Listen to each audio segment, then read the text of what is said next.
На нашей последней лекции мы обсуждали историю Мадана Мохана и служение, оказанное ему его дорогим преданным Шрилой Санатана Госвами. And amongst the many lessons that we learned from Sanatana Goswami was how essential deity worship is in the process of Krishna consciousness. Среди многих уроков Санатана Госвами научил нас, насколько важно поклонение божествам в нашей процессе сознания Кришны. It's really a unique gift that Srila Prabhupada brought to the Western countries. Это поистине уникальный подарок, который Шрила Прабхупада даровал западным странам, That we're all benefiting from. из которого мы можем получить большое благо. So it's actually described, the importance of deity worship is described as one of the 5 angas, or one of the 5 limbs of devotional service in the Chaitanya Charitamrita. О важности поклонения божествам описывается как одна из 5 анг или частей, составляющих преданное служение. Об этом описывается в Чайтанья Чаритамрите. Madhya Lila 22:128. Мадхья Лила, 22 глава, текст 128. Sadhu Sangha Nam Kirtana Bhagavata Shravana Mathura Vasha Sri Mutira Shradaya Shevana, that one should associate with devotees, chant the holy names of the Lord, hear Srimad Bhagavatam, reside in Mathura or Vrindavan, and worship the deity of the Lord with faith and veneration. Общение с преданными, воспевание святых имен Господа, слушание Шримад Бхагаватам, проживание в Мадхуре и поклонение божеству с верой и с почтением. And I've seen in my travels around the world through the years that ISKCON devotees really like to do deity worship. Путешествуя, я заметил, что преданные действительно любят заниматься поклонением божествам. And that's actually shastric. И это также подтверждается в шастрах. It's described in Shastra how devotees like puja. Описывается в шастрах то, каким образом преданным нравится пуджа. Lord Kapila Dev tells Mother Devahuti in Srimad Bhagavatam 3:25-35. Господь Капиладев говорит матери Девахути в Шримад Бхагаватам 3:25-35. My dear mother, my devotees always see the smiling face of my form with eyes like the rising morning sun. They like to see my various transcendental forms, which are all benevolent, and they also talk favorably with me.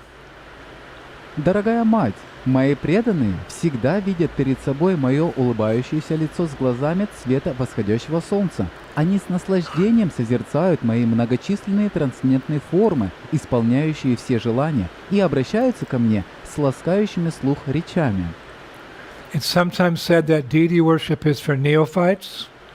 Иногда говорится, что поклонение божествам предназначено для неофитов, But it's actually meant for all classes of devotees. но на самом деле оно предназначено для всех уровней преданных. One time, Jagannath Das Babaji, he had to give up some deities that had been in his care, and afterwards he said famously, "I cannot live without deities. Please find me others." И однажды Джаганнат Дас Бабаджи был вынужден оставить поклонение своим божествам, и он сказал знаменитую фразу «Я не могу жить без божеств. Пожалуйста, найди мне другие». And Srila Prabhupada, we all know, had very personal relationship with many deities in ISKCON, Radha Krishna deities. И мы также знаем, что у Шрилы Прабхупады было много личных отношений с разными божествами Рады Кришны. Now, in the verse we quoted, Lord Kapila says that devotees sometimes talk with their deities.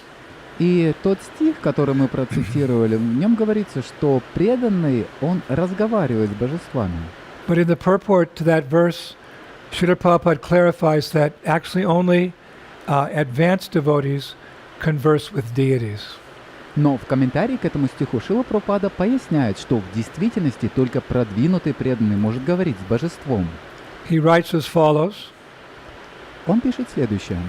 Quote, devotees express their minds before the deity, and many instances the deity also gives answers.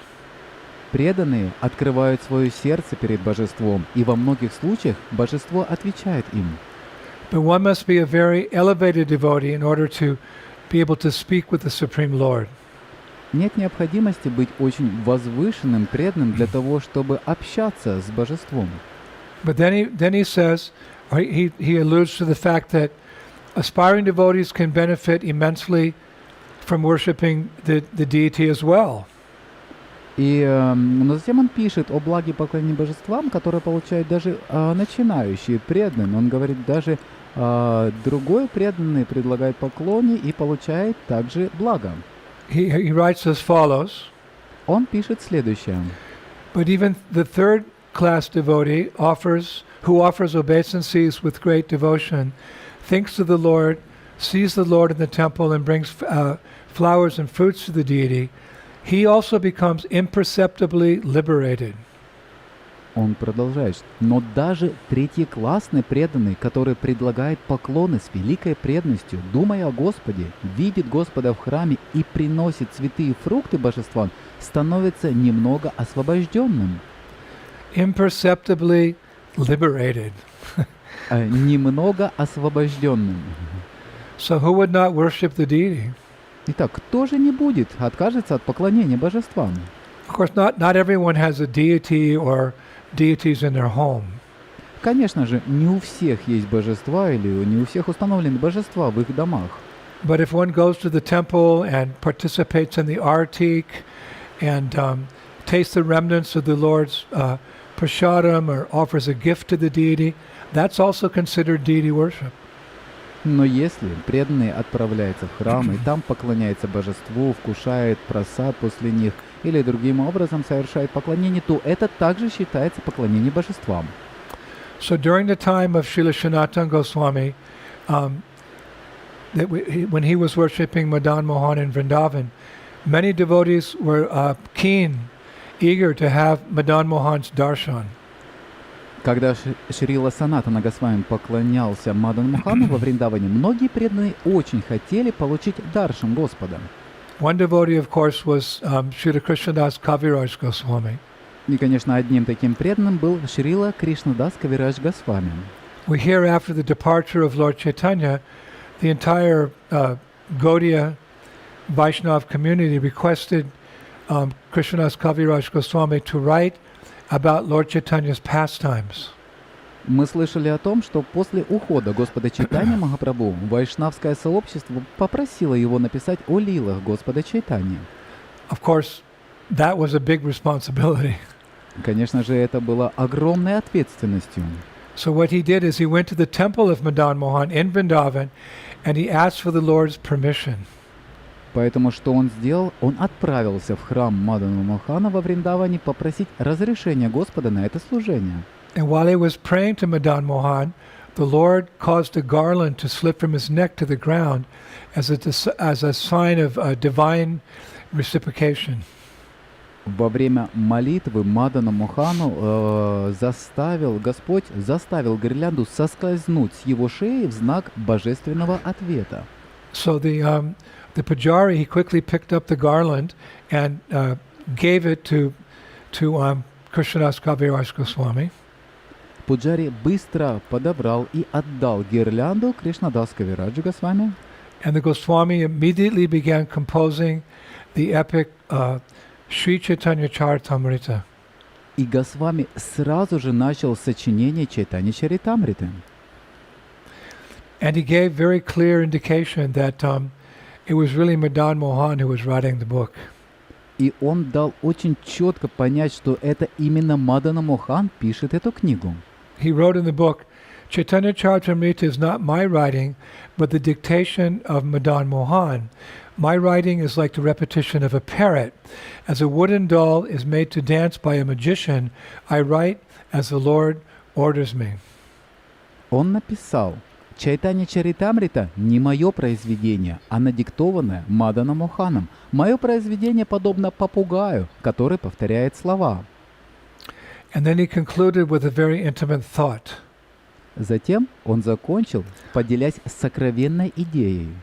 He wrote, I accept as my family deity Madan Mohan, whose worshippers are Raghunath Das Goswami, Rupa Goswami, and Sanatan Goswami. Я принимаю Мадан Мохана в качестве моего семейного божества, кому поклонялись Рагунат Дас Госвами, Рупа Госвами и Санатана Госвами. Then as time went on, he shared his thoughts, how he was able to write such an immensely important book. И далее, с течением времени, он делился своими мыслями о том, как он мог написать такой безмерно важный труд. He actually gave all the credit to Madan Mohan. На самом деле он всю заслугу приписал Мадану Мохану. By saying, quote, I have now become too old and disturbed by invalidity. While writing, my hands tremble. I cannot remember anything, nor can I see or hear properly. Still I write, and this is a great wonder. И он написал: «Сейчас я стал слишком стар и обеспокоен своей немощью. Во время написания мои руки дрожали, я ничего не помню. Также я плохо вижу и слышу, хотя я продолжаю писать, что является чудом». So it appears from our class last Friday and today also that Madan Mohan was very dear to a number of great souls in those days. Как уже говорилось в нашем пятническом классе, также и сегодняшнем, Мадан Мохан был дорогим этим великим душам. Beginning with Brajanab and Advaitacharya, Мы говорим о Враджанабх и Адвайтачарье, and Damodar Chobe, Дамодар Чоубе, Sanatan Goswami, Санатан Госвами, Ramdas Kapoor, Рамдас Капур and Srila Krishnadas Kaviraj Goswami. и Шрила Кришнадас Кавирадж Госвами. Unfortunately, years later, after all those great souls had departed, a very dark period descended on the Vaishnava community. И, к сожалению, спустя несколько лет начался темный период для вайшнавской общины. In the year 1670, a Muslim tyrant by the name Aurangzeb became the emperor of northern India, and he ruled from his capital in Agra. В 1670 году мусульманский тиран по имени Аурангзеб стал императором и из своей столицы Агры приказал разрушить все храмы Вриндавана. And he ordered the destruction of all the temples. One day he ordered the destruction of all the temples in Vrindavan. И также однажды он издал приказ разрушить все храмы Вриндавана. Unfortunately, that decree or that order, it reached Vrindavan in time, and most of the deities in the major temples, they were hidden, as was Madan Mohan and Govindaji and Gopinath.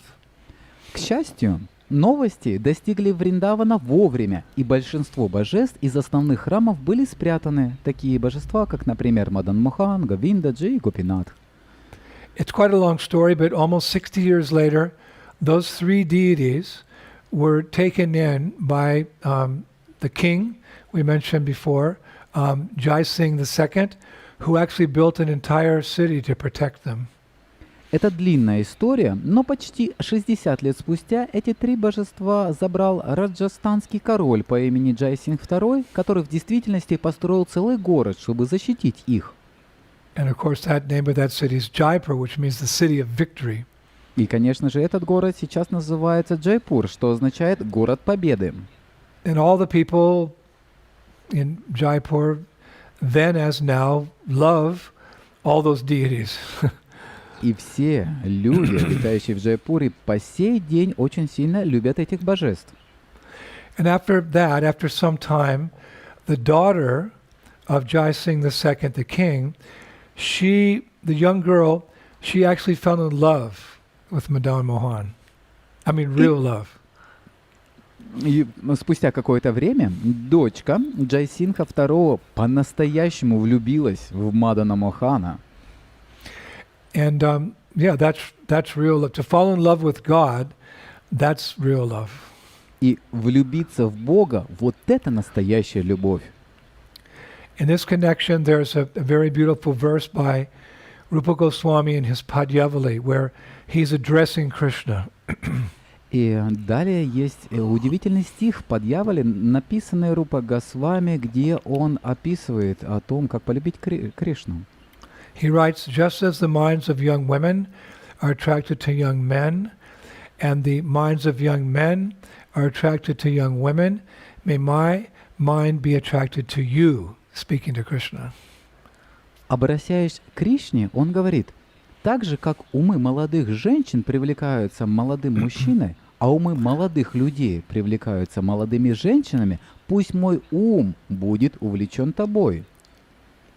So this young girl, this princess, she worshipped Madan Mohan with all her life and soul.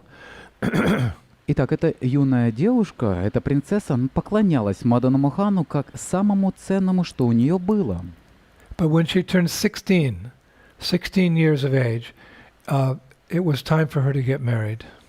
Но когда ей исполнилось 16, ей нужно было выходить замуж. And in those days, as still here in India, marriages were arranged. И в те дни, и даже в наши дни, свадьбы организовывались старшими. So the king of Jaipur, Jai Singh, the second, he contacted a king living in a city nearby, about 4 or 5 hours away, called Karoli. Contacted that king. И поэтому король Джайсинг II связался с королем в Кароле, городом неподалеку 4-5 часов, которого звали Гопал Сингх. The name of the king was Raj Gopal Singh. И имя этого короля было король Гопал Сингх. Raj Gopal Singh. Радж Гопал Сингх. So Jai Singh II, he suggested a marriage between his daughter and Raj Gopal Singh's son, the prince.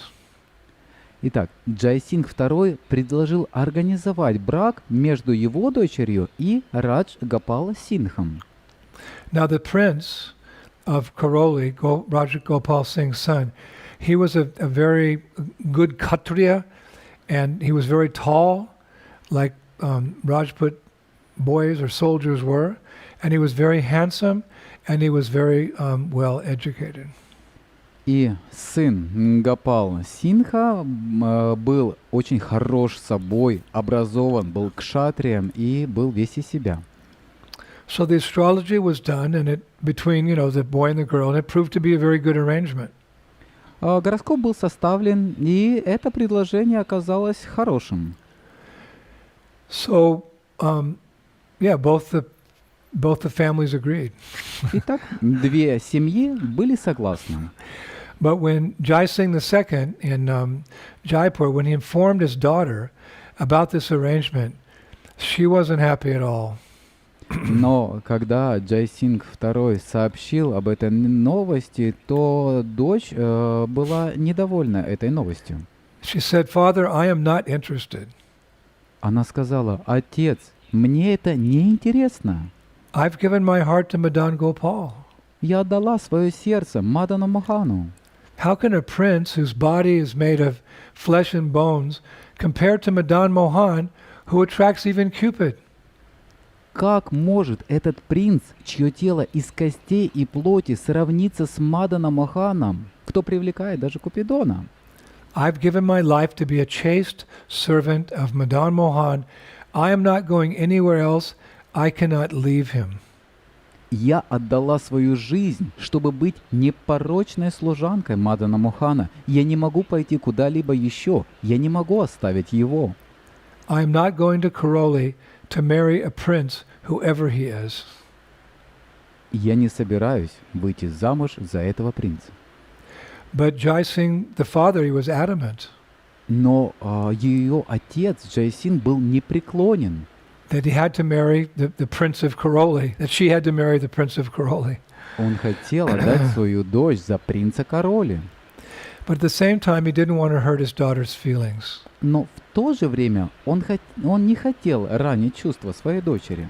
So he contacted the king of Karoli and he said, "Sir, I'll give my daughter in marriage to the prince, but the dowry, because, the father, in Indian tradition, the father of the bride has to give a large amount of money or jewels or whatever to the family where she's going to enter into. It's called a dowry. But he said, instead of giving you gold and jewels, the dowry is going to be the beautiful deity of Madan Mohan, which is priceless. Поэтому он связался с царем Короли и сказал: «Господин, я отдам свою дочь замуж за принца, а приданым, потому что обычно, когда отдают женщину замуж, то вместе с ней дают и приданое». И он сказал: «Приданым будет прекрасное божество Мадана Мохана, что является бесценным». That's a priceless gift. Это бесценный подарок. So he said, I'll give this dowry, the deity, on the condition that you build a beautiful temple for him.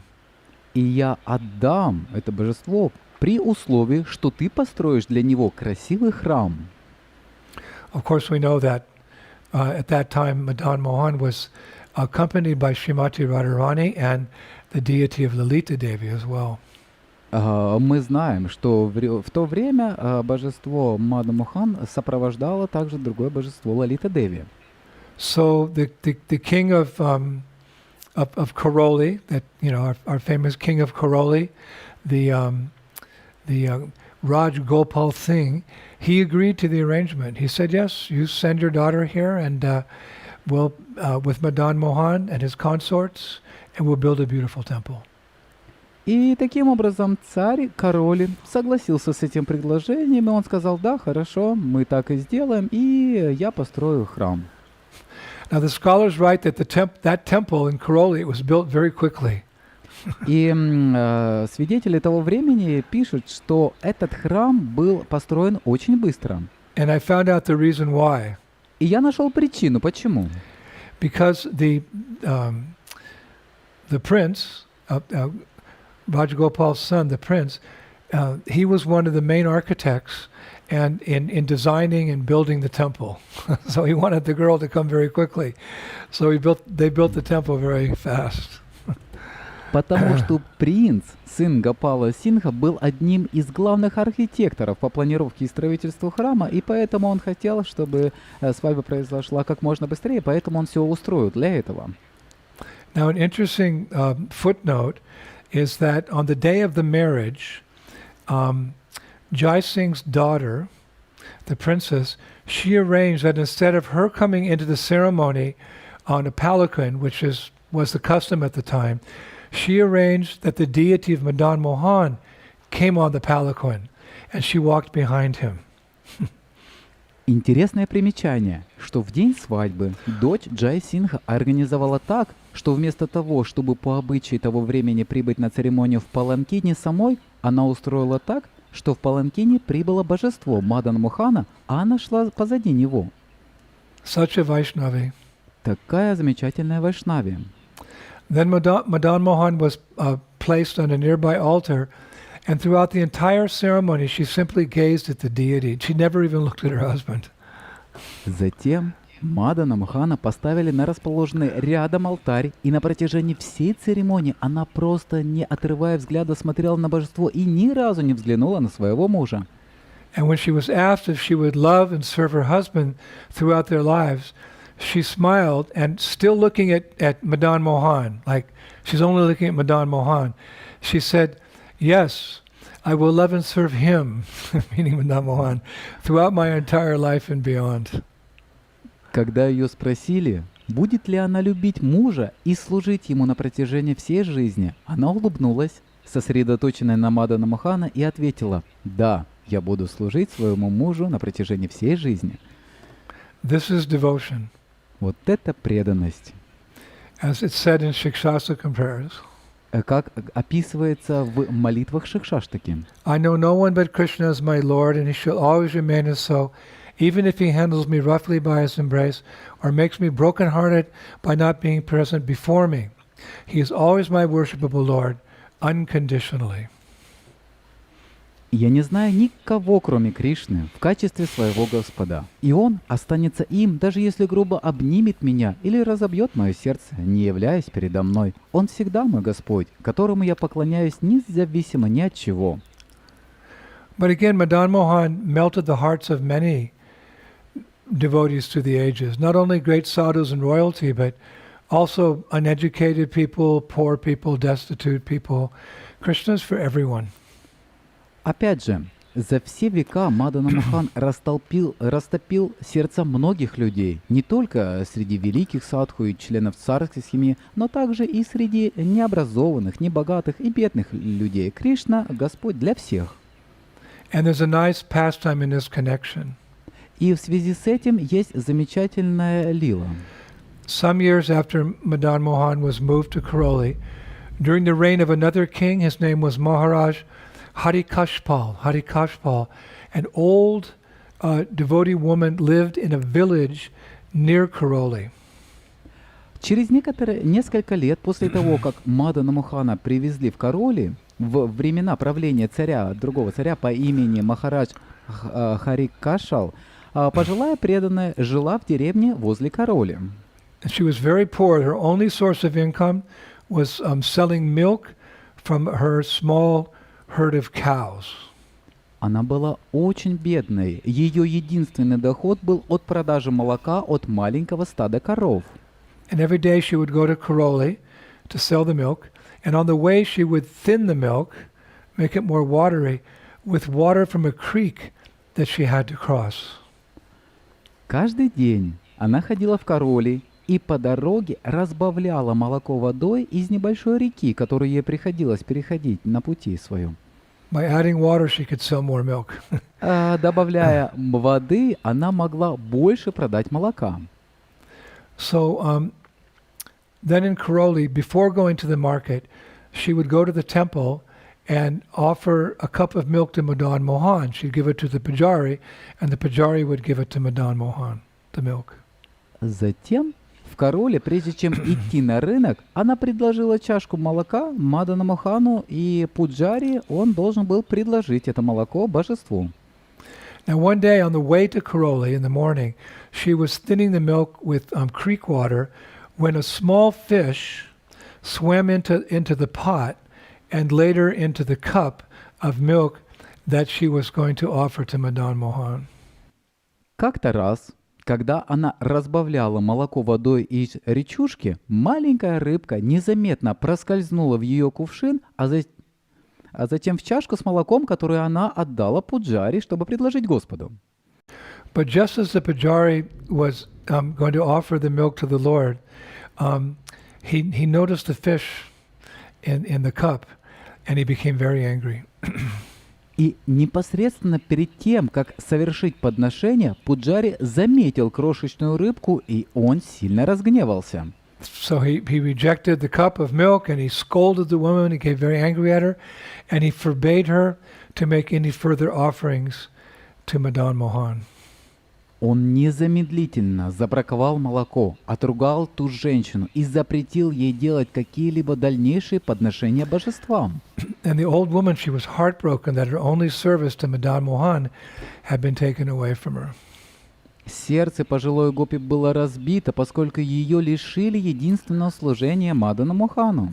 So she returned home, and she cried, and she fasted, and she continued offering prayers to Madan Mohan for forgiveness.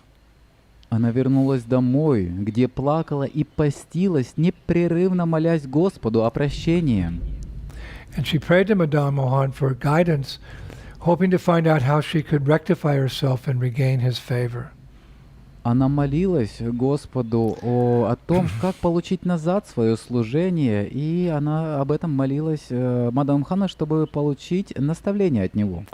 So apparently her prayers were from the heart, they were very pure.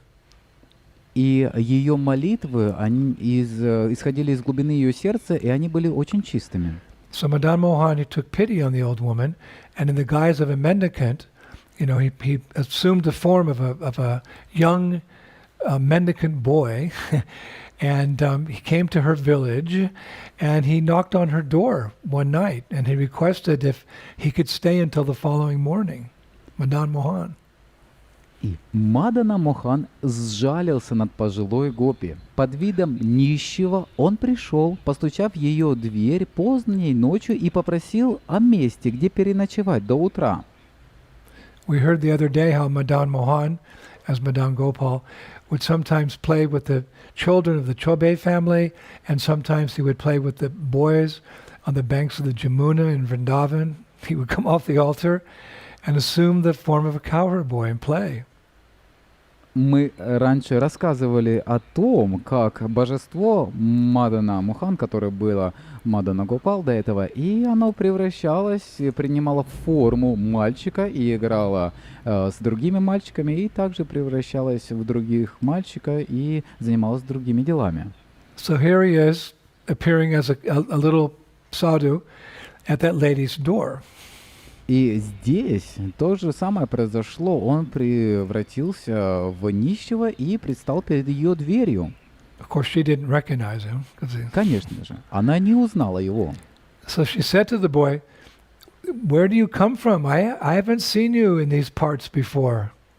И она спросила у него: «Откуда ты пришел? Я не видела тебя в этих краях ранее». So the boy said, "Mother, I live in Vrindavan and I've come to take darshan.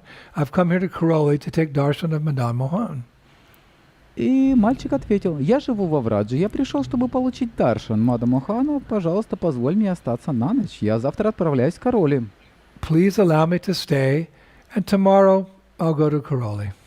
Пожалуйста, позволь мне остаться на ночь, и завтра я отправлюсь в Кароли».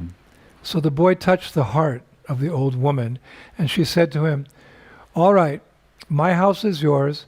Come on in and tell me what I can offer you to eat."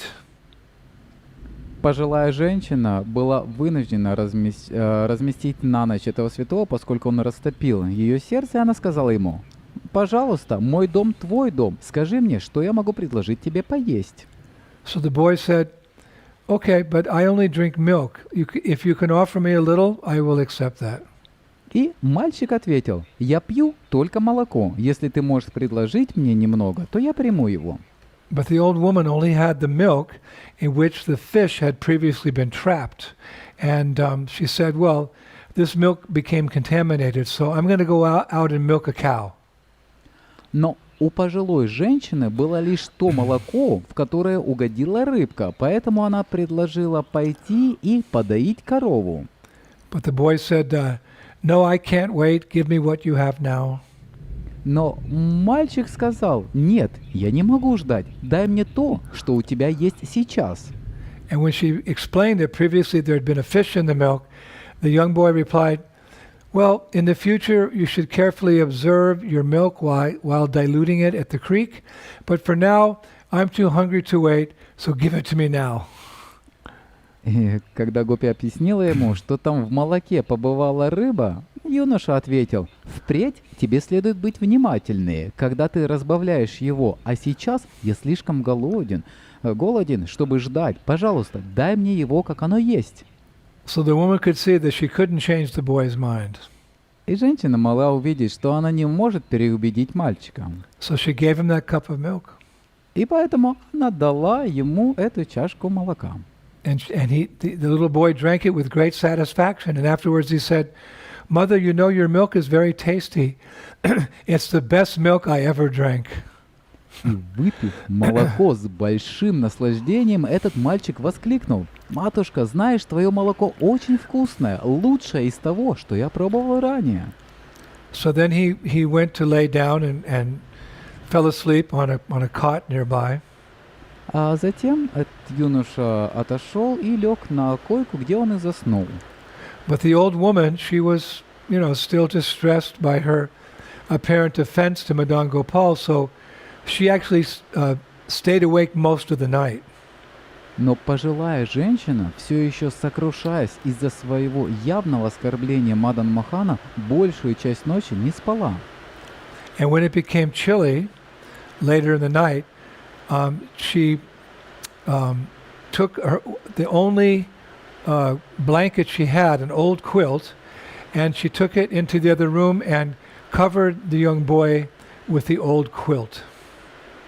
И когда после полуночи стала зябко, она накрыла своего гостя старым лоскутным одеялом, чтобы он не замерз. So finally she retired to her room and she drifted off to sleep, and she actually dreamt of Madan Mohan. В конце концов, она пошла в свою комнату отдохнуть, и ближе к концу ночи она задремала, и ей приснился Мадана Мохан. So in her dream, Madan Mohan said, quote, "My dear devotee, why are you still fasting, thinking that I have refused your milk? Don't you know that I have come to your house personally now and taken milk directly from your hands?" Во сне Мадана Мохан сказал ей: «Почему ты все еще постишься, думая, что я отказался от твоего молока? Разве ты не знаешь, что я пришел к тебе домой и взял молоко лично из твоих рук?» You can continue with your service to the temple. You can continue bringing me a cup of milk every day. Ты можешь продолжать свое служение, ты можешь приносить каждый день молоко. Rest assured, the pujari will not object anymore. Пуджари больше не будет возражать. Now get up and break your fast and start to eat. А сейчас встань и прерви свой пост и поешь что-нибудь. But mysteriously, when she woke up, she discovered that the young boy, the young sadhu, had disappeared. He wasn't in the house anymore. И когда она проснулась, то обнаружила, что молодой парень исчез, его больше не было в доме. So she looked at the place where he had slept that night, and instead of the old quilt which she'd covered him with, she saw that on that little cot, that little bed, was Madan Mohan's familiar fine yellow silk shawl that he often wore as the deity. Она посмотрела на то место, где он отдыхал этой ночью. Там вместо ее старого лоскутного одеяла было узнаваемая, изыская, желтая шелковая шаль, которую носил Мадан Мохан. And she suddenly understood that the young sadhu was actually Madan Mohan himself who had come to her house. И вдруг она поняла, что тем молодым садху был никто иной, как Мадан Мохан, который пришел в ее дом. So she became overwhelmed with ecstasy, and it took her some time to recover. Она была охвачена экстазом, и она не сразу пришла в себя. So then, following the deity's instructions to her in the dream, she took a little prasadam, she bathed, she milked her cows, and she left for Karoli, crossing the creek, the river, and diluting her milk, and then she went to Karoli. Затем, следуя указаниям Мадана Гопала, она немного поела, приняла омовение, подоила коров и отправилась в Кароли, где она должна была предложить молоко. Meanwhile, the pujari in Karoli, he woke up, and he went into the deity room to start taking care of Madan Mohan, and he was shocked. He saw Madan Mohan was wearing a torn quilt. Тем временем, во время пробуждения Мадана Гопала, в то утро Пуджари в Кароле был потрясен, увидев, что на Господе вместо роскошного желтого чадра надето рваное стеганое одеяло. There he wasn't wearing his opulent yellow shawl. В тот момент он не был одет в красивый, роскошный желтый чадр. The pujari couldn't figure out what happened. Пуджари не мог понять, что же произошло. But later that morning, the old woman arrived, as she'd been instructed by Madan Gopal. Но позже утром эта пожилая гопи пришла с роскошным чадром, как ей сказал, для божества. She offered the pujari, to give to Madan Mohan a cup of milk, and she also gave him the opulent yellow chadar or shawl that the Lord had actually worn the day before. И она предложила Мадану Мохану молоко, предложила, чтобы Пуджари напоил ее, и также она передала чадр Пуджари, именно тот чадр, который он носил днем ранее. And the pujari couldn't believe his eyes. Пуджари не мог поверить своим глазам. He just couldn't believe his eyes. Он не мог поверить в то, что он видел. So she said to the pujari, the old woman, Madan Mohan came to my house last night and to drink milk. It was dark when he left. He must have mistaken my quilt for his shawl. И она сказала этому Пуджари: Мадан Мохан приходил в мой дом прошлой ночью попить молоко. Когда он ушел, было темно. Видимо, он перепутал мое стеганое одеяло со своим чадром. So the pujari didn't he didn't know what to say. He was just like overwhelmed by the circumstances. Пуджари потерял дар речи, и он не знал, что сказать в связи с сложившейся ситуацией. How that old woman had received the mercy of Madan Mohan. Как эта старая женщина могла получить милость Мадан Мохана? So the least he could do was to assure her that from that day on, she could continue with her seva of offering the Lord a cup of milk every day for the rest of her life. И он заверил ее, что с этого дня она может продолжать свое служение, предлагать ему чашку молока.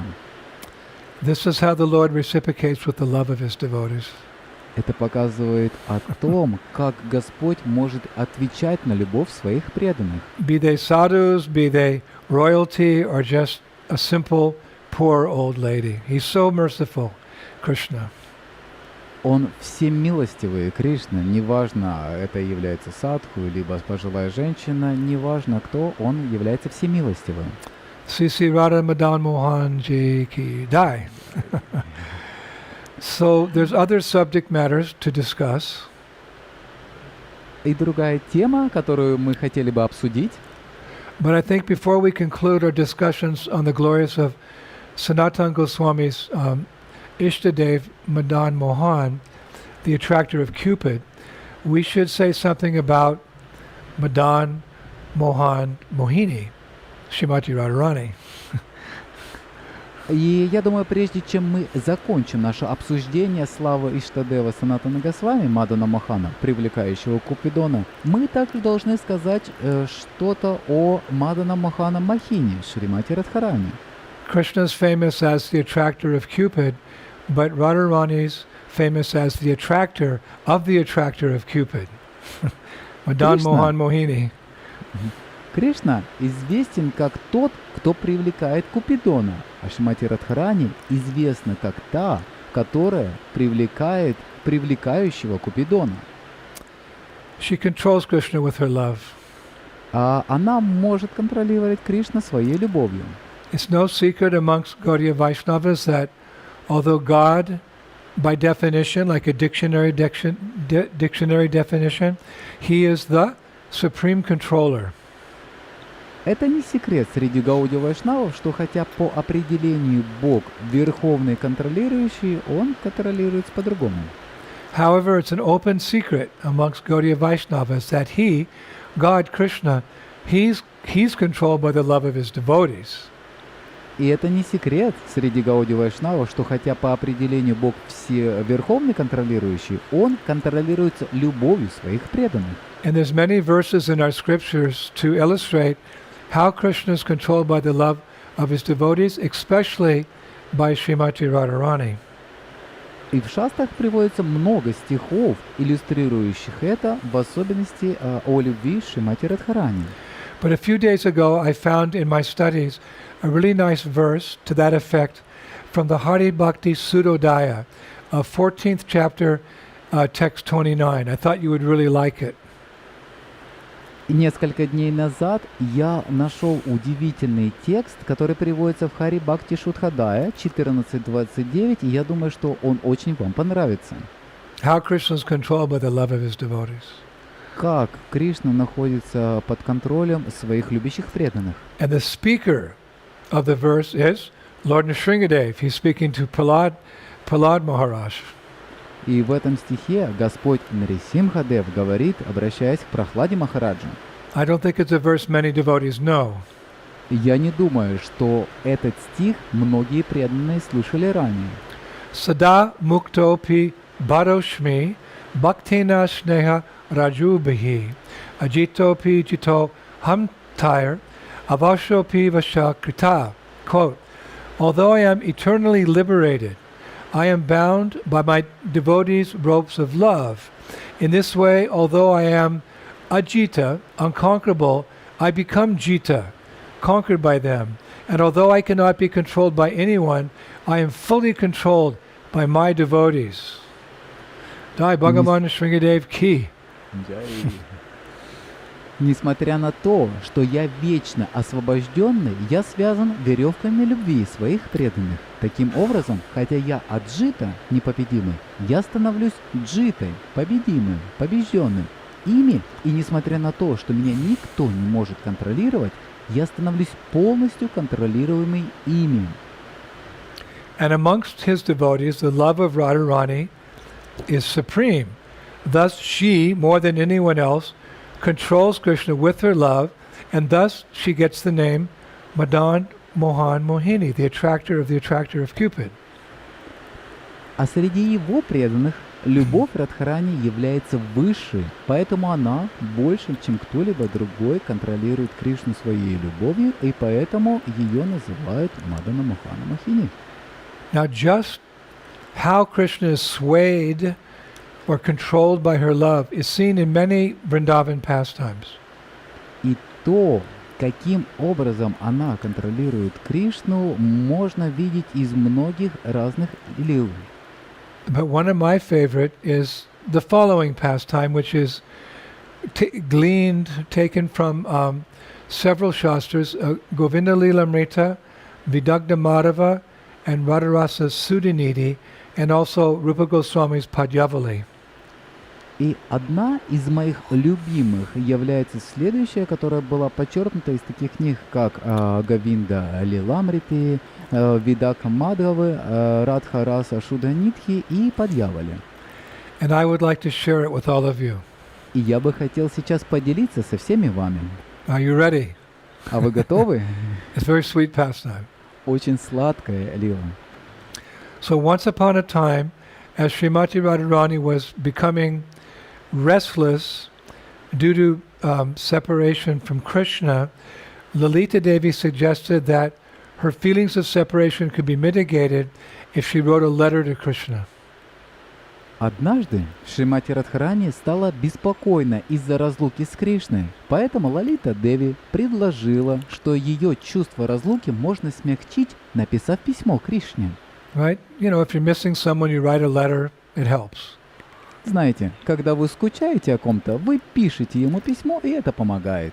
So Radharani agreed, and taking a pen dipped in ink, she started to write a letter to Krishna on the petal of a lotus flower. This is Vrindavan. It wasn't paper, it was the petal of a lotus flower. И Радхарани согласилась и взяла перо, обмакнутое в чернила, и стала писать письмо к Кришне на лепестке цветка лотоса. И это Вриндаван. Она не писала на бумаге, это был лепесток цвета лотоса. But as tears fell from her eyes, she only got as far as penning the syllable Krish, those three letters, K-R-S. She only wrote Krish. And that was all she wrote. Но из-за того, что слезы текли из ее глаз, она дошла только до написания слога «Криш», «К-Р-Иш». Вот и все. И дальше она не могла продолжать. And when she wrote that syllable, ecstatic emotions overwhelmed her.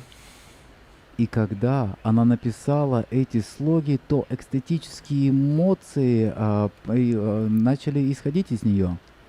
And it's described that in the syllable Krish, Radharani, quote, saw Krishna's form, qualities, pastimes, and sublime abode. И описывается, что в слоге Криш, Радха, цитата, увидела форму Кришны, качество лилы и высшую обитель. Powerful syllable, Krish. Очень могущественный слог Криш.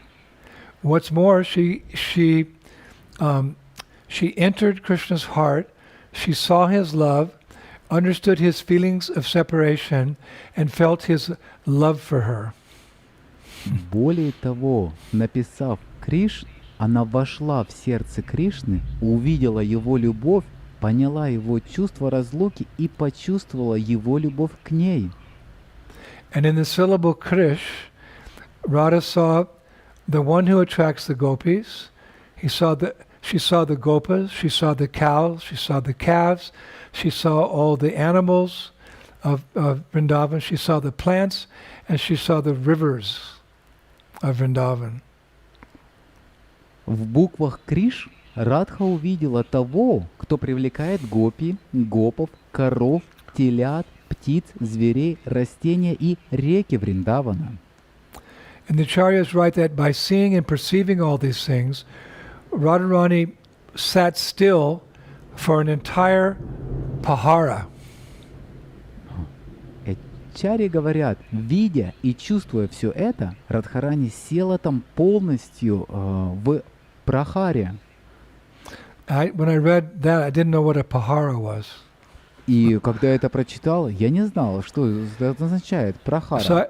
So I researched and I found out that a para is a way of it's 3 hours long. A pahara is 3 hours long. И когда я стал исследовать, я выяснил, что прахара длится 3 часа. So she was so stunned by what she realized by writing the syllable krish, she couldn't move for 3 hours. И таким образом, когда она писала, она попала в прахару, и она не могла двигаться 3 часа. Of course, this is all very deep and esoteric. Конечно же, все это является очень глубокой темой и очень эзотерично. But even we, as aspiring devotees, we can also appreciate the syllable krish. Но даже мы, начинающие преданные, можем произнести эти 3 слога «Криш» From a famous verse by Rupa Goswami. из известного стиха, составленного Рупа Госвами. It's in Chaitanya Charitamrita Anchalila 199. Это приводится в Чайтанья Чаритамрите Антья-лила 1.99. I do not know how much nectar the 2 syllables Krishna have produced. Трудно представить, сколько нектара заключено в 2 словах «Криш» и «На». When the holy name of Krishna is chanted, it appears to dance within the mouth. Когда святое имя повторяют, то кажется, что оно танцует на устах. We then desire many, many mouths. И тогда хочется иметь множество уст. When the name enters the holes of the ears, we desire many millions of ears. Когда имя Кришны проникает в уши, хочется иметь миллионы ушей. And when the holy name dances within the courtyard of the heart, it conquers the activities of the mind, and therefore all the senses become inert. Когда же святое имя начинает танцевать в саду моего сердца, оно подчиняет себе всю деятельность ума, и все чувства мои цепенеют. So we're aspiring devotees, but we can get some appreciation for the syllable Krish by chanting it as part of the Maha Mantra. Every devotee has an experience how nice it is to chant Hare Krishna. So some realization is there. Итак, мы, даже будучи начинающими преданными, можем оценить то, что в этих слогах содержится все. И когда мы повторяем Харе Кришна Махамантру, там содержится все. So after Sri Radha had only written Kurish after 3 hours, Vishaka said to Lalita, "Friend, at this rate, this letter is going to take millenniums to write." Итак, после того, как Шри Радха только написала Криш, спустя 3 часа Вишаха сказала: «Подруга, с такой скоростью написания письма продлится тысячелетия». So Lalita turned to Radha and she said, "Oh Radha, beloved of Krishna, you have composed a very nice letter." «О, Рада, ты, влюбленная в Кришну, ты составила очень красивое письмо». Lalita said to Radha, "Oh Radha, beloved of Krishna, you have composed a very nice letter." Это Лалита повернулась к Шри Раде и сказала: «О, Рада, возлюбленная Кришна, ты составила очень красивое письмо». I think you have actually included everything that needs to be said and more. Я думаю, ты включила туда все, о чем можно было сказать, и даже больше. In repeated lifetimes, Krishna may someday come to the end of this letter. В повторяющихся жизнях Кришна может когда-нибудь дойти до конца этого письма. So then Vishaka, she added, И затем Вишака добавила: "Yes, it's more than enough To the wise and learned, just a few syllables of Krishna's name says everything. Let us send this excellent letter to Krishna through a reliable messenger. Да, этого более чем достаточно. Для мудрого и ученого всего лишь несколько слогов имени Кришны говорят все. Давайте же отправим это великолепное письмо через надежного посыльного.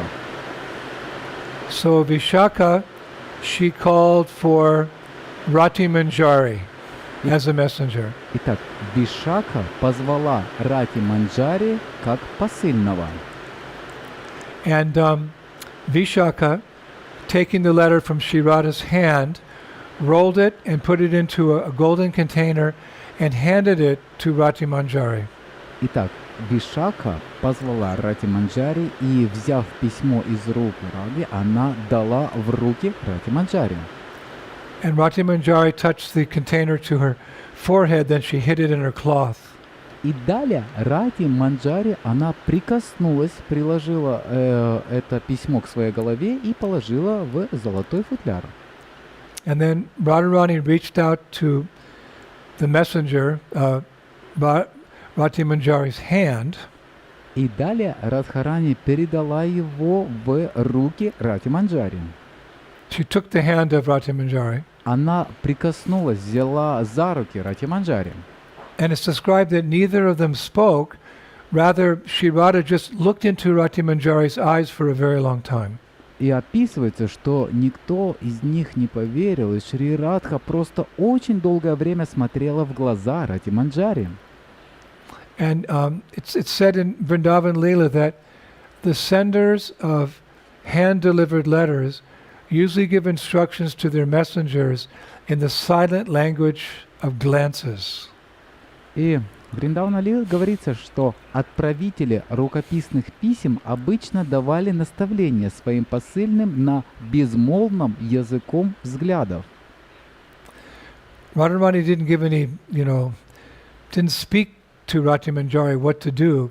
She just gave instructions in the silent language of glances. She just glanced at her, and Rati Manjari understood everything.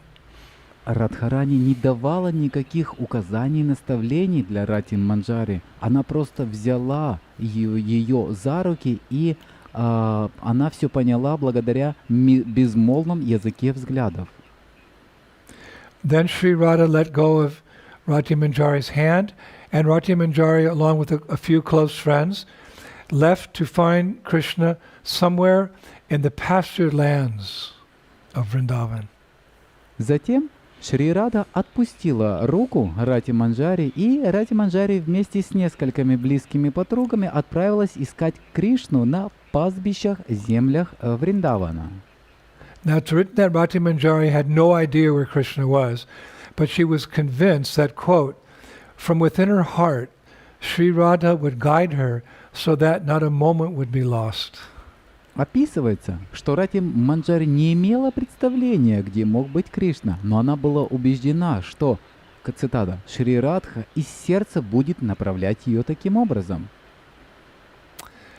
Now that day, Krishna was also overwhelmed with feelings of separation from Srimati Radharani.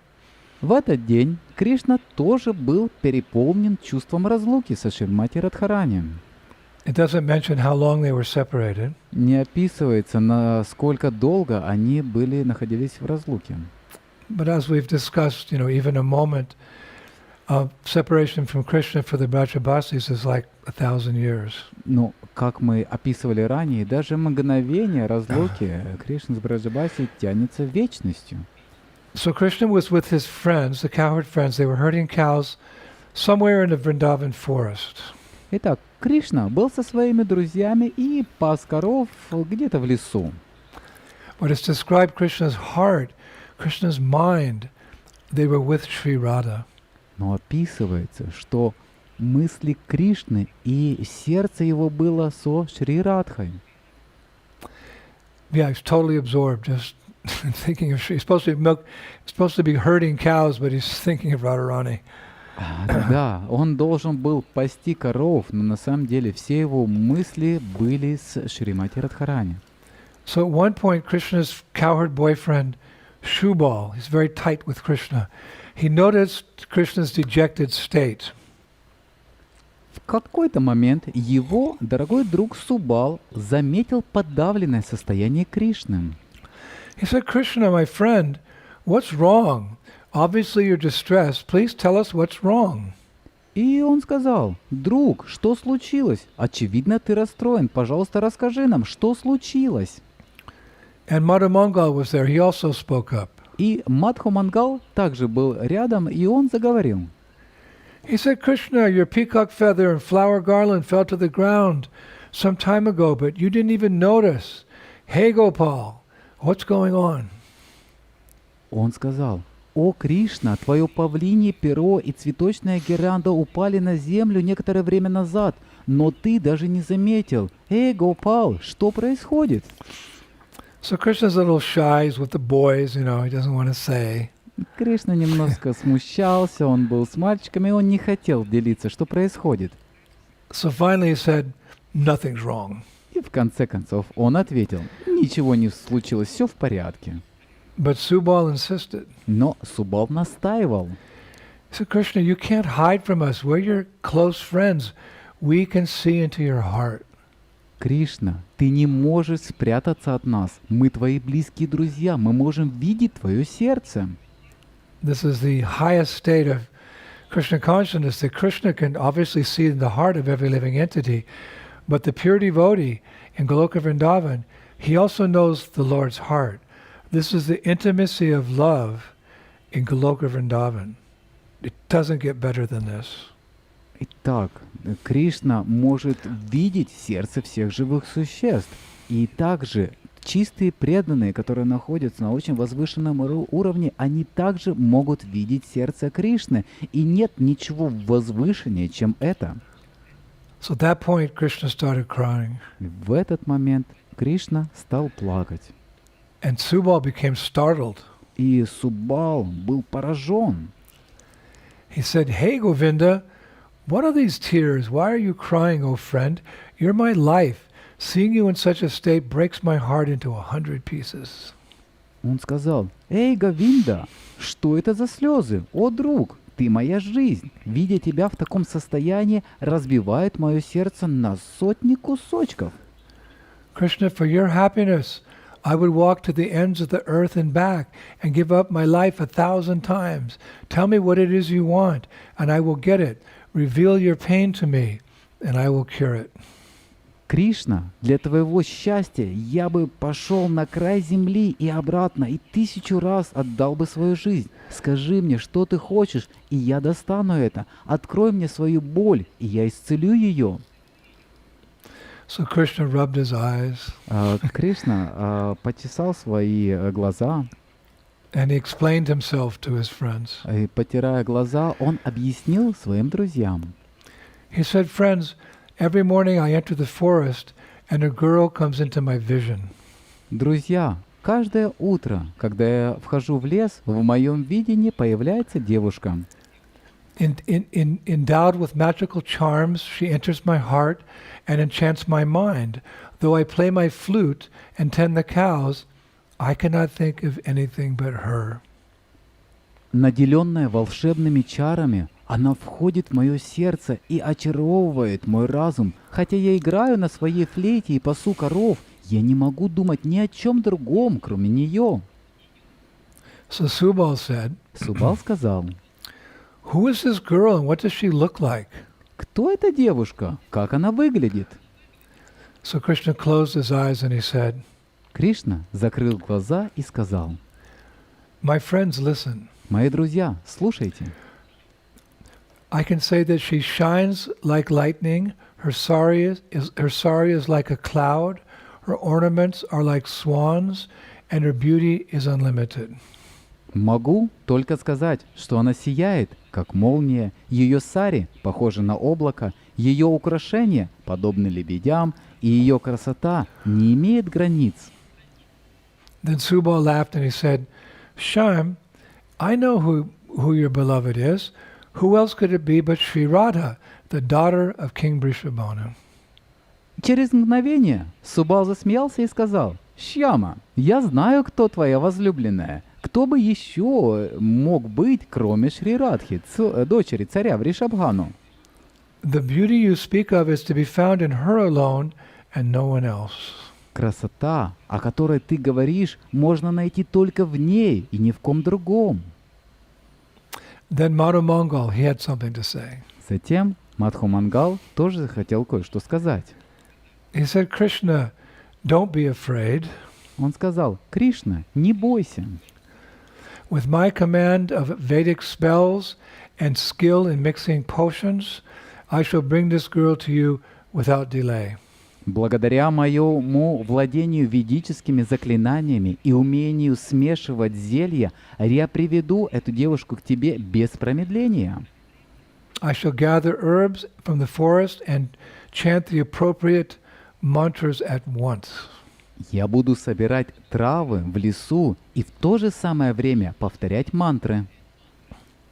Then Subal added, И далее Субал добавил: Krishna, on the strength of my arms, which never fail in subduing demons, I vow to you that we'll arrange a meeting with your beloved. She will become a flower garland very soon around your neck. Кришна, силой моих рук, которые никогда не перестают покорять демонов, я клянусь тебе, что мы устроим встречу с твоей возлюбленной. Она станет цветочной гирляндой на твоей шее. And then just at that very moment when the boys stopped speaking, Rati Manjari and her girlfriends arrived. И как раз в тот самый момент, когда мальчики говорили, пришла Рати Манджари со своими подругами. And seeing them, Madhu Mangal immediately started bragging. Увидев их, Мадху Мангал немедленно стал хвастаться. He said to Krishna, you see, my friend, just witness the mystic power of a pure Brahman. Simply by my desire, these girls have appeared. Он сказал Кришне: просто видите, друзья мои, просто станьте свидетелем мистической силы чистого брамана. Просто по одному только моему желанию эти девушки появились. So then Rati Manjari came forward, and from a basket on her arm, she handed Madhu Mangal a garland, which the acharyas say was prepared by Sri Radha and was still fragrant by her touch. Рати Манджари вышла вперед и из корзины на своей руке протянула Мадху Мангалу гирлянду. И ачари говорят, которую сплела Шри Радха и все еще благоухала ароматом. So then Madhu Mangal, he placed the garland around Krishna's neck. Затем Мадху Мангал надел гирлянду на шею Кришны. And then he eagerly asked Rati Manjari, my dear young lady, please tell me, how is my dearmost Srimati Radharani, and what is she doing? Тогда Кришна с нетерпением спросил Рати Манджари: «Моя дорогая юная девушка, пожалуйста, скажи мне, как поживает моя самая дорогая Шримати Радхарани и что она делает?» My dear young lady, please tell me, how is my dearest Srimati Radharani, and what is she doing? «Моя дорогая юная девушка, пожалуйста, скажи мне, как поживает моя самая дорогая Шримати Радхарани и что она делает?» So Rati Manjari replied, Итак, Рати Манджари ответила: in her madness of separation from you, dear Krishna, Sri Radha is churning water in a yogurt pot. «Безумно! От разлуки с тобой, дорогой Кришна, Шри Радха взбивает воду в горшке для йогурта». You're supposed to churn yogurt in a yogurt pot, not water. Предполагается, что в горшочке для йогурта необходимо взбивать йогурт, а не воду. But oh joy of Braja, Rati Manjari continued, don't be sad. Your beloved desires to meet you, and for that reason she has written you a letter. «Но, о радость Враджа, — продолжала Рати Манджари, — не грусти, твоя возлюбленная желает встретиться с тобой, и по этой причине она написала тебе письмо». So hearing this, Krishna just jumped up and he said, a letter? Radha has written me a letter? Услышав это, Кришна внезапно вскочил и сказал: «Письмо? Шримати Радхарани написала мне письмо?»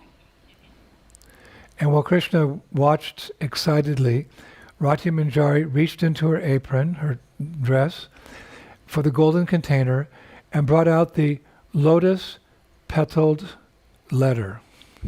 И пока Кришна взволнованно смотрел, Рати Манджари потянулась в свой передник за золотым футляром и достала оттуда лепесток лотоса, That Radha had written and passed it to Krishna. на котором Шримати Радхарани написала свое письмо и передала его Кришне, As if it was a priceless treasure. как будто это было бесценное сокровище. So Krishna looked at the lotus petal in like awe. Then he removed a gunja necklace from his neck and garlanded Rati Manjari in appreciation И for service well done. затем Кришна с трепетом посмотрел на лепесток лотоса, затем снял ожерелье гунджи со своей шеи и украсил Рати Манджари в знак признательности. Then in great anticipation and overwhelmed by emotion, Krishna handed the letter to Mata Mangal and he said, "Dear friend, please read this letter. I have no doubt it must be a reservoir of nectar for the ears." Затем, в большом предвкушении, но переполняемый эмоциями, Кришна передал письмо Мадху Мангалу и сказал: «Дорогой друг, пожалуйста, прочти это письмо. Я не сомневаюсь, что это должно быть источником нектара для ушей». And Madhu accepted the letter, but upon reading it, all he saw was the syllable Krish and nothing else. Мадху с нетерпением взял письмо, но, открыв его, он увидел только слух Кришны и ничего больше. Now it's described that Madhu Mangal, we always describe him as kind of funny. И, как вы знаете, часто Мадху Мангал описывается как весельчак. Proud of being a brahmana. Он гордится тем, что он является браманом. Loves to eat sweets. Он любит есть сладости. But the acharyas also describe him as, quote, a peerless connoisseur of rasa. Но ачарьи описывают его, что он также является несравненным знатоком расы. So Mata Mangal, he thought, only Krishna is qualified to read this letter. И Мадху Мангал подумал, только Кришна может прочитать это письмо. So Mata Mangal said out loud to Krishna, "My friend, this is an exceedingly long letter." И Мадху Мангал вслух сказал: «Мой дорогой друг, это чрезвычайно длинное письмо». So Krishna said, "Then read it." И Кришна ответил: «Тогда читай его». By Mata Mangal, he handed the letter to Krishna and he said, "Better you read it. This sort of letter is best read only by the one for whom it is intended, for whom it is meant." Но Мадху Мангал протянул письмо Кришне, говоря: «Лучше, если ты его прочтешь. Такого рода письма лучше читать только тому, кому оно предназначено». And as Krishna took the letter, he felt his heart to begin to beat very strongly. So he said, quote, "As the full moon in the month of Jyeshta causes violent waves in the Ganga, so does Radha act upon my heart." Когда Кришна взял письмо, он почувствовал, как его сердце начинается биться сильнее, и он сказал: «Как полная луна вместе с Джьонаш вызывает сильные волны в Ганге, так же и Радха действует на мое сердце». And seeing Krishna's excitement, Mata Mangal said, "Krishna, there are so many beautiful girls in Vrindavan. Why do you love only Radha with such feeling?" Видя Кришну взволнованным, Мадху Мангал сказал: «Кришна, во Вриндаване есть так много красивых гопи, почему ты любишь только Радху с таким чувством?» So Krishna smiled slightly, then he said,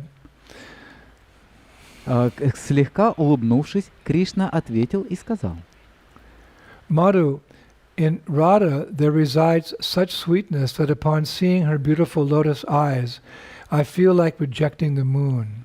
If you simply think about Radha, you too will know something about her glory." Мадху, в Радхе присутствует такая сладость, что, видя ее прекрасные лотосные глаза, мне хочется отвергнуть Луну. Если ты просто подумаешь о ее радхе, ты узнаешь, что кое-что. So by this time, Subal was getting impatient. So he said, Krishna, what does the letter say? К этому времени Субал начал терять терпение и сказал: «Кришна, что говорится в письме?» So Krishna looked very lovingly at the letter, but all he saw was the syllable Krish, K-R-S, and nothing more. Кришна с любовью посмотрел на письмо и увидел перед собой слог Криш, К-Р-Иш, и больше ничего. However, the acharyas say that to him, that syllable was as effulgent as 100 suns and cooling like 1,000 moons. Однако для него этот слог был сияющим, как сотни солнц, и охлаждающим, как сотни лун. So not getting an answer to his question, Subal inquired again, Friend, what does the letter say? Не получив ответа на свой вопрос, Субал снова спросил: «Друг, что говорится в письме?» But when Krishna tried to speak, his throat choked up with emotion. Но когда Кришна попытался говорить, от волнения у него перехватило горло. And after some time he cleared his voice, he wiped his eyes, and he read out loud. Спустя некоторое время он прочистил горло, вытер глаза и прочитал вслух. What Radharani had meant to convey with the syllable Krish. Что Радхарани хотела передать этим слогом Криш? He said, Subal, this is what Sri Radha has written. Он сказал: «Субал, вот то, что написала Шри Радха». There was only the syllable Krish, but Krishna was going to explain what Radha had written, what she meant by that. Там всего было написан слог Криш, но он хотел объяснить, что Радха имела в виду, написав это. So Krishna said, Subal, this is what Radha has written. И Кришна сказал: «Субал, вот то, что написала Шри Радха». I'm going to have Mahavan read this because it's quite long. There's, wow, how many? There's like 4 paragraphs. So you can just hear it flow in Russian. И мы попросим просто прочитать это на русском языке. Итак, «Оное прекраснейшее Шьямасундара, это письмо не составлено из слов. Твоя смиренная служанка обращается к тебе из самого сокровенного уголка своего сердца. Пожалуйста, удели несколько минут ее просьбе. О, Кришна, аристократичное очарование твоей формы навсегда запечатлелось в моем уме, потому что твоя красота причиняет мне постоянные страдания, и я бегаю туда и сюда за облегчением. Но куда бы я ни пошла, ты преграждаешь мне путь. Это моя дилемма. Скажи мне, что мне делать? Твоя юная красота превосходит все в этом мире. Если мягко плещущиеся волны твоей улыбки заставляют Камадева падать в обморок от блаженства, что будет со мной?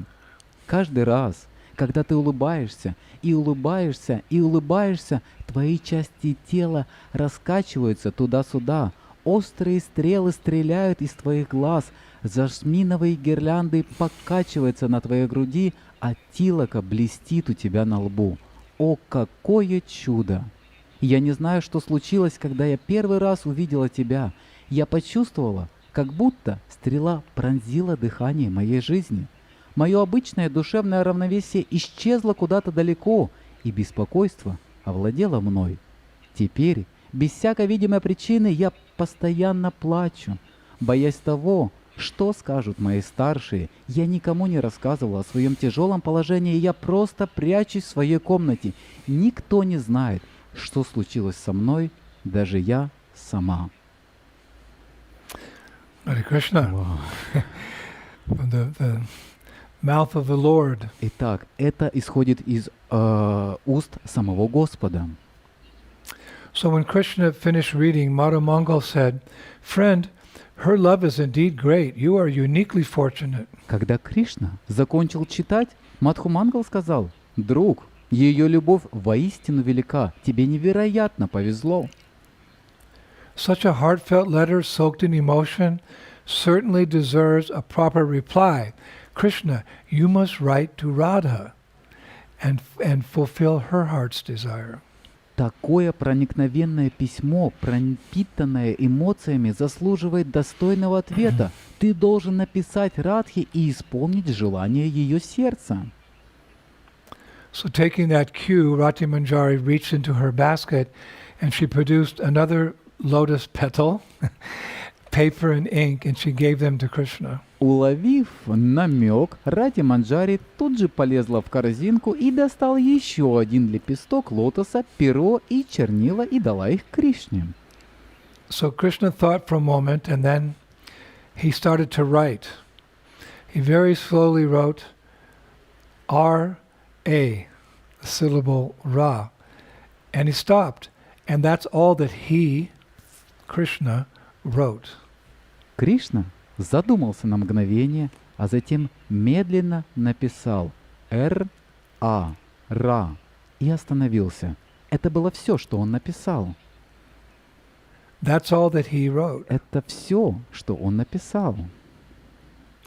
As Radha had only written Krish, all he could write was Ra. Все, что могла написать Рада, было только Криш, и все, что Кришна мог написать, было Ра. But why only Ra? Но R-A. почему только Ра, Р-А? Well, it's quite deep and you have to listen carefully. Это очень глубокое объяснение, поэтому, пожалуйста, вы должны слушать очень внимательно. Even we may not understand completely, we get purified. Даже если мы не до конца сможем это понять, все равно мы очистим таким образом свое сердце. The acharyas explained that because the syllable Ra was a crystal ball, Krishna could see the danced, fatigued gopis. He could see water sports in the Jamuna. He could see a dinner beneath the stars and the calm before sunrise that only lovers know. Ачарьи объясняют, потому что слог Ра был хрустальным шаром, в котором Кришна мог видеть гопи, уставших от танца, водные лилы в Ямуне, ужин под звездами и спокойствие перед восходом солнца, которое могут знать только влюбленные. What's more, the acharyas say that, quote, those letters shaped like a string of pearls were a hidden path to Sri Radha, a bridge that spanned the chasm between separation and meeting, a mantra that would award Krishna full freedom. Более того, ачарьи говорят, эти буквы в форме нитки жемчуга были скрытым путем к Шри Радхе, мостом, перекинутым через пропасть между разлукой и встречей, мантрой, которая наградила бы Кришну полной свободой. Finally, the acharyas say that Ra, the syllable Ra, acted like a wise sage who detected Krishna's heart's longing and who knew of his love for her, who championed his eagerness for meeting her, and who advised Krishna how to realize his goal. И, наконец, ачарьи говорят, Ра был премудрый мудрец, который обнаружил вечную тоску Кришны, который знал о ее любви к ней, который поддерживал его страстное желание встретиться с ней, кто советовал Кришне, как осуществить его цель. But most important and more important than anything else, the Ra declared, the syllable Ra declared Krishna's submission to Radha. Но что более важно, чем что-либо другое, это то, что Ра провозглашает о подчинении Кришны Радхе. That is controlled by the love of Radharani. То есть он находится под контролем любви Радхарани. That he's Madan Mohan, he attracts even Cupid, but she is Madan Mohan Mohini. She attracts the attractor of Cupid. This is Vrindavaneshwari, Srimati Radharani. Кришна является Мадан Моханом, тот, кто побеждает Купидона. А Шримати Радхарани является Мадана Мохана Мохини, та, которая побеждает самого Кришну, который вот это является уникальным ситуацией во Вриндаване.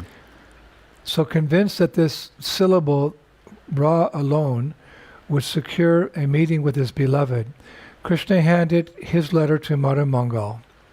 Then it's described that birds in their perches in the trees jostled with one another from a vantage point to see if they could read the letter. They're in the tree all together and they're kind of looking if they can read the letter. Итак, уверены в том, что слог «Ра» один обеспечит встречу с его возлюбленной, Кришна вручил письмо Мадху Мангалу и описывается как птицы на твоих насестах теснились друг друга за удобное место, чтобы прочитать письмо. So Madhu Mangal, he rolled up the lotus petal, remember it's written on a lotus petal, touched it to his forehead, gave it to Rati Manjari, who received it with great respect. Then she placed the lotus petal into a golden container.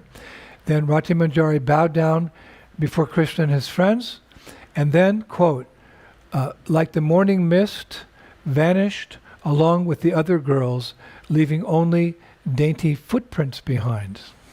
Sri Vrindavan Dham ki.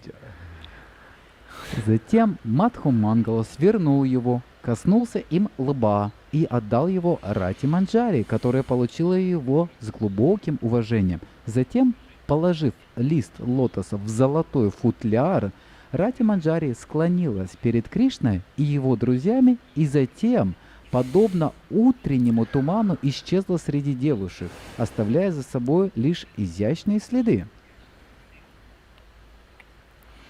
So then Krishna left to go back to his friends and his cows, confident that the power of Radha's name would fulfill his desire to be with her again. Затем Кришна ушел, чтобы вернуться к своим друзьям и коровам, уверенный в том, что сила имени Радха исполнит его желание быть с ней снова.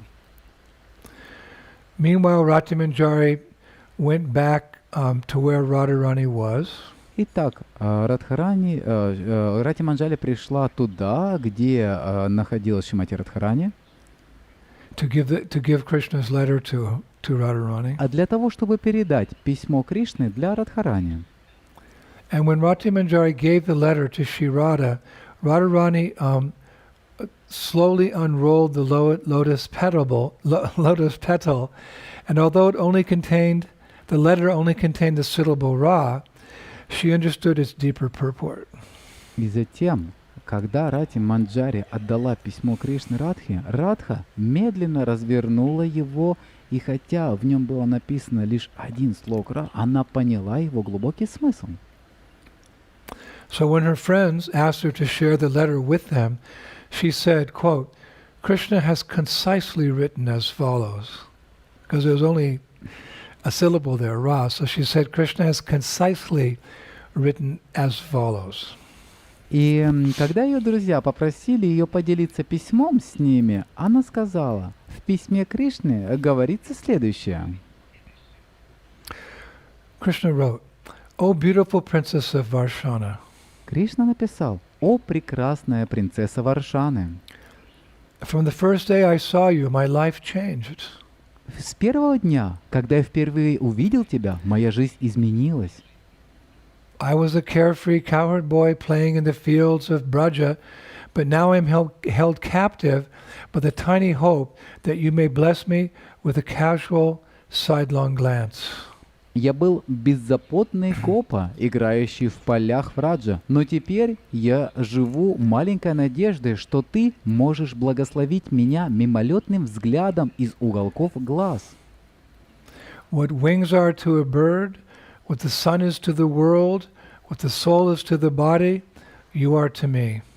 Как крылья для птицы, как солнце для мира, как душа для тела, так ты для меня.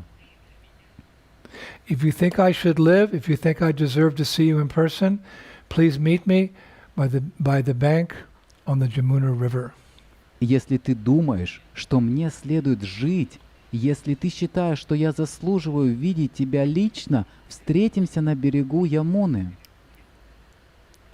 Beneath the kadamba trees, where the cuckoos sing and the bees hum, please allow me to serve you, for you are the queen of my heart.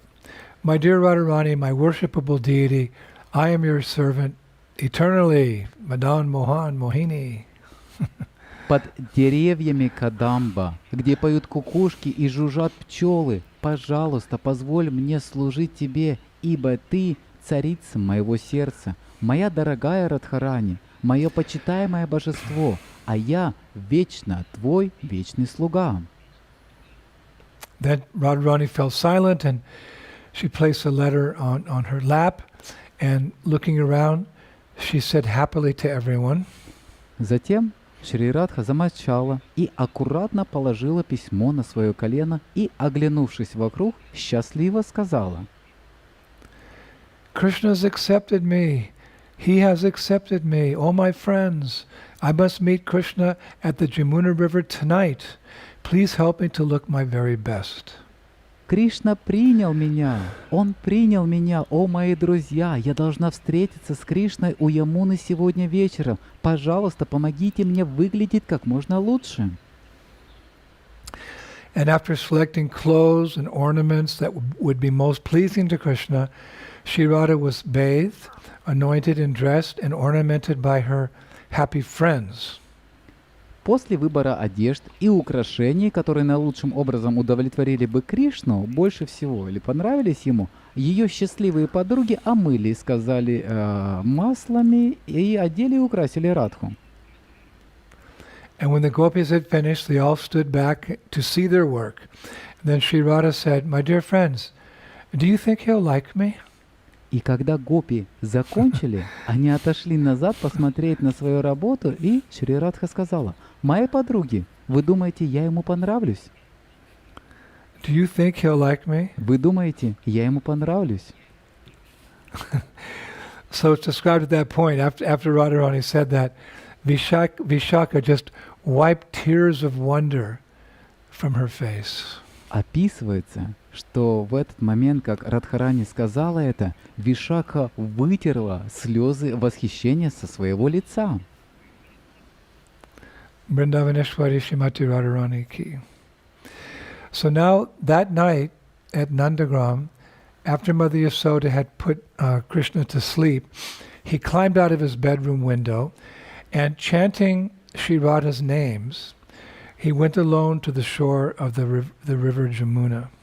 В ту ночь в Нандаграме, после того, как мама Яшода уложила Кришну спать, он вылез в окно своей спальни, повторяя имена Радхи, и пошел на берег Ямуны один. And Radharani escaped from Yavat and somehow, and singing Krishna's names, she also went alone to the shore of the Jamuna. И Радхарани тоже вышла из своего места в Явате и в одиночку отправилась на берег Ямуны.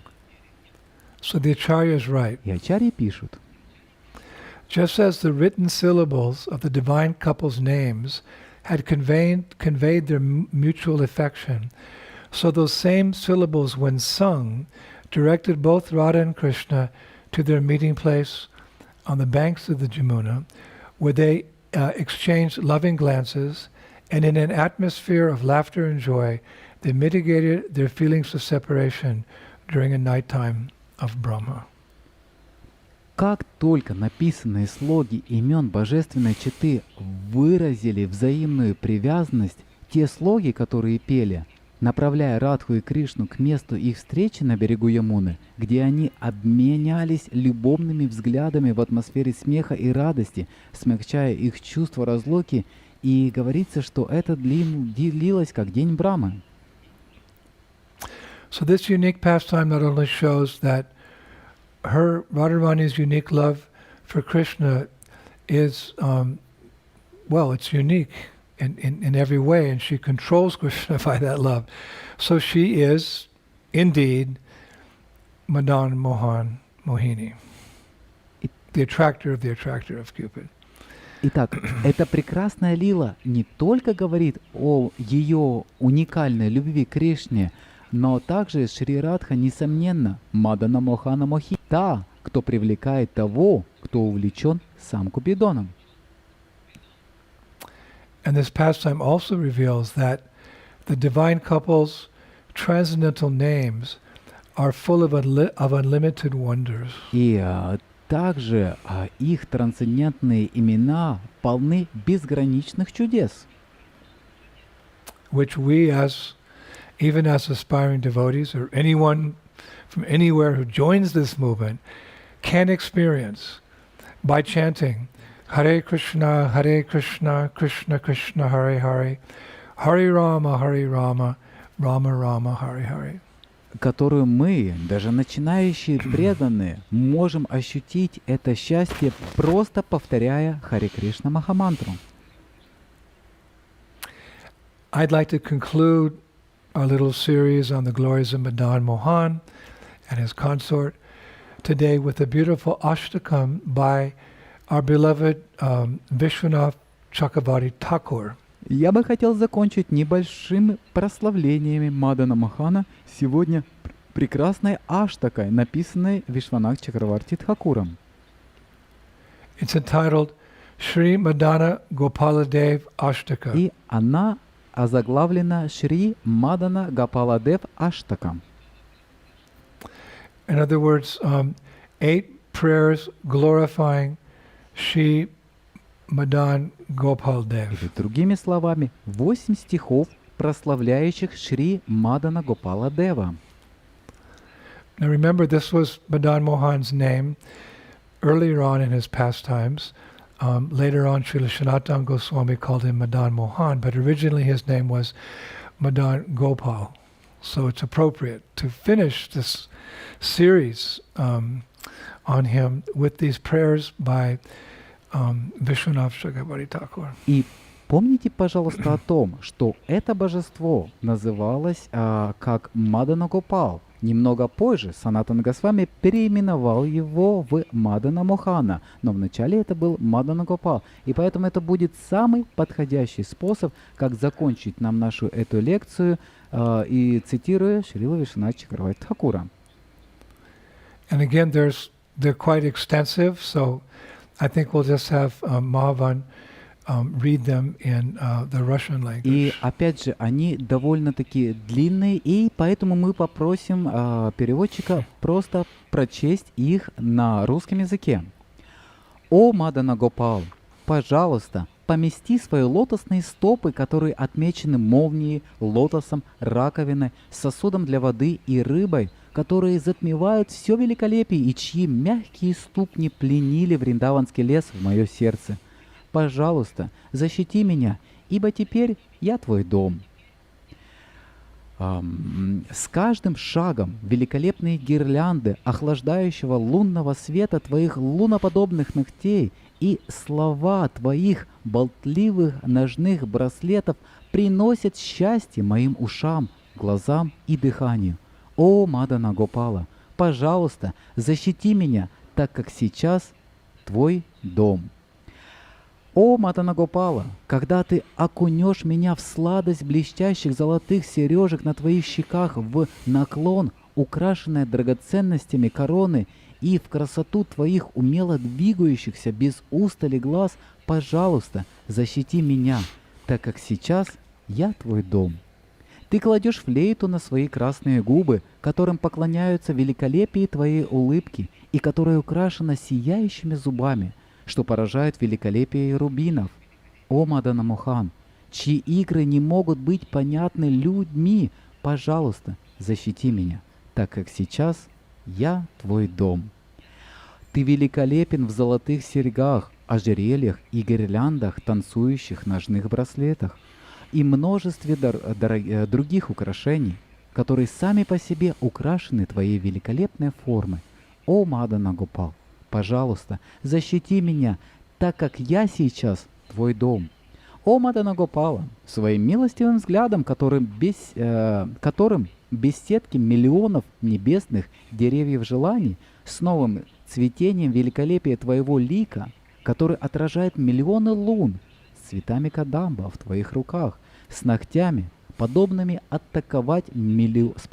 атаковать миллионы камадевов.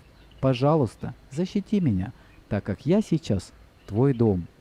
О Мадана Гопала, который появился в человеческой форме и кому служил Шива и все полубоги, о милостивый, тот, кто показал на земле вечную истинную любовь. Пожалуйста, защити меня, так как я сейчас твой дом. На берегу Ямуны, в тенистой роще и величественном драгоценном дворце, где ты вечно играешь с Радхой и Лалитой, о Мадана Гопал, пожалуйста, защити меня, так как я сейчас твой дом. О, в нектарном озере любви твоих лотосных стоп ты окунаешь искреннего преданного, который читает эти 8 нектарных стихов, прославляющих тебя. О Мадана Гопал, пожалуйста, защити меня, так как я сейчас твой дом. Hare Krishna. So at the end of every verse, we hear Srila Vishwanath Chakravarti Thakur say that to Madan Mohan, I am now your home. What does he mean by that? И интересно то, что в каждом стихе Шрила Вишванат Чакраварти Тхакур говорит, что «я сейчас твой дом». И что он подразумевает? Что это означает? It means that Srila Vishwanath Chakravarti Thakur has captured Krishna in his heart, and he'll never let him go. So therefore the Lord now resides in the heart of Vishwanath Chakravarti Thakur by his pure devotion. И это означает, что Шрила Вишванат Чакраварти Тхакур сейчас захватил и пленил Кришну в своем сердце, и таким образом сейчас сердце Вишванат Чакраварти Тхакура стало домом Кришны. So much nectar today, so many wonderful pastimes, so many explanations by our various acharyas. Столько много сегодня замечательных объяснений благодаря нашим ачарьям, столько много игр было рассказано. Another day spent bathing in the nectar of Sri Vrindavan Dham. Еще один день был проведен, купаясь в нектаре Шри Вриндавандамы. And now we all have a better understanding and appreciation for Madan Mohan and his eternal consort, Madan Mohan Mohini. И теперь у нас есть более глубокое, более правильное понимание Мадана Мохана и Мадана Мохана Мохини.